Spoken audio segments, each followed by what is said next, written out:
I got some great workers, and I'll tell you, any of them go start their own company right now and make good money. But a couple of them, they just don't want the hassle. They don't want the hassle of owning their own company. They don't want the hassle of managing employees. They are fearful of the government coming and taking all their shit whenever they do something wrong. You know, they go out and don't pay the taxes right. They worry about the government. I mean, there's a lot of stuff. So it really isn't something that's built for everybody. But if it's built for you, you should go after it with all of your gusto.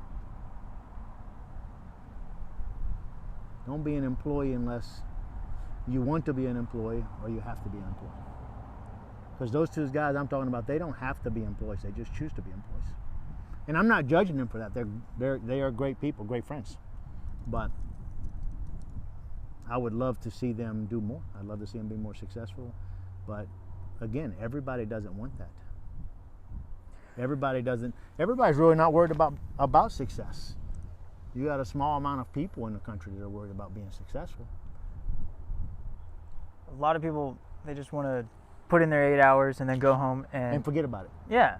I mean, absolutely 100% forget about it, not worry about a single thing. Realistically, that only works if in your 8 hours you make a great wage. If you make a fantastic wage in 8 hours and you're more than comfortable going home, enjoying your family life, and then going and do your job in the next day, then all the power to you. A lot of people don't want the 24-hour stress of owning a business. And there is stress. There is no right or wrong answer to these questions. Everybody is different. You know, right now, me and my wife have been going round and round and round about hiring somebody to replace her in my company. Or in our company, I'm sorry. I shouldn't call that my company because it was my company when we met together, but I'm gonna tell you she's as much a part of that company as I am and delivers that to it. Maybe you'll scratch all that out, I don't know. But anyway, she works her behind off and takes all of this stress home with her every single day. And I keep telling her, you need to hire somebody to replace you. You need to hire somebody to replace you. And she's about giving up on finding somebody that will just do the job good enough to replace her. And it's frustrating. It's really frustrating because, you know, she gets like massive migraine headaches and stuff like that dealing with it. I mean, it isn't as easy. I mean, it sounds easy when we talk about it. To me, it is easy. But she wouldn't sit here and tell you it's simple. She would tell you, no, it takes a tremendous amount of work. It takes a tremendous amount of sacrifice. It takes a tremendous amount of effort. And it does.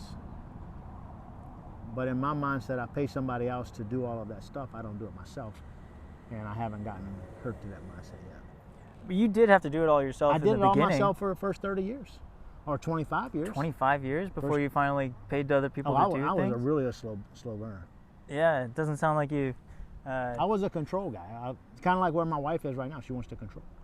And well, what got you to release control? I learned really quick that I needed to get employees.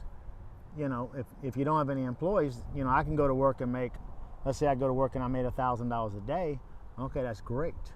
But I'm maxed out at $1,000 a day. I can only bill X amount of dollars an hour. I can only work X amount of hours a day, X amount of hours a week. So that was the best I could do was $1,000 a day or something like that. Really capped Actually, out. my best day ever made was about $7,000 a day.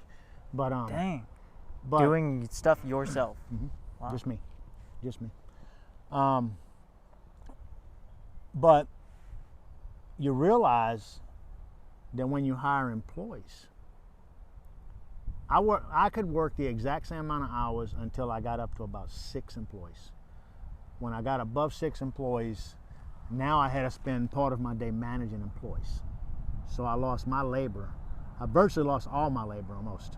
And then my labor was then spread around everybody else, which kind of broke me almost to an even point where those 6 guys paid what I was making before. So now I'm making about the same exact amount of money with me not working, with 6 people.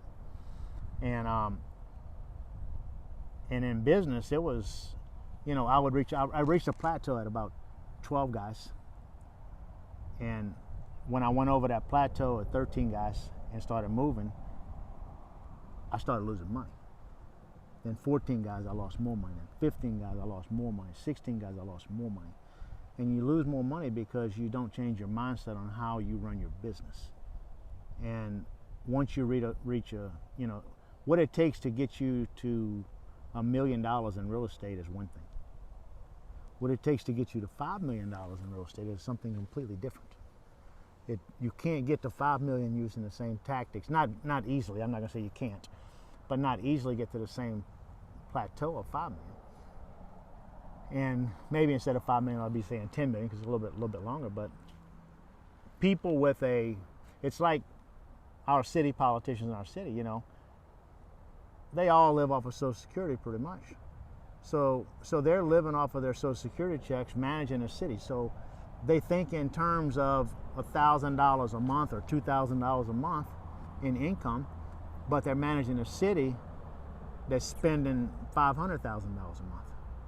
You know, how do you think in terms of spending $500,000, $600,000 a month if you've never worked in an environment that's been? And that's what I keep talking to people. People think I'm nuts because I tell them that. I said you can't bring unsuccessful people in and let them run the city because it's going to fail. It can't succeed. They don't have the mental capacity to make it succeed. And that's just true. So for me, where we are in our business right now, you know, almost 300 doors, 200 whatever doors we got now, you know, you start looking at that and the mental capacity it takes to manage that, the mental capacity it takes to build it, drive it, rent it, repair it, pay the taxes, pay the insurance, pay the notes, pay everything. The mental capacity is different than the mental capacity of having 10 properties. It doesn't work. We changed operating softwares to make it work. We've changed, and we changed operating softwares in the last 6 years 3 times to get an operating software that we felt was the best in the industry that would take us to the next level that we needed to go to and effortlessly be able to manage our properties. I mean, that makes sense. You have to build your own infrastructure to handle the new workload. That's trial and error, though. You know, we talk about fail forward. We fail a lot, but fail forward every time. And you know, everybody looks at our life as an entrepreneur or something, and you look at it and you're like, this is just straight up graph.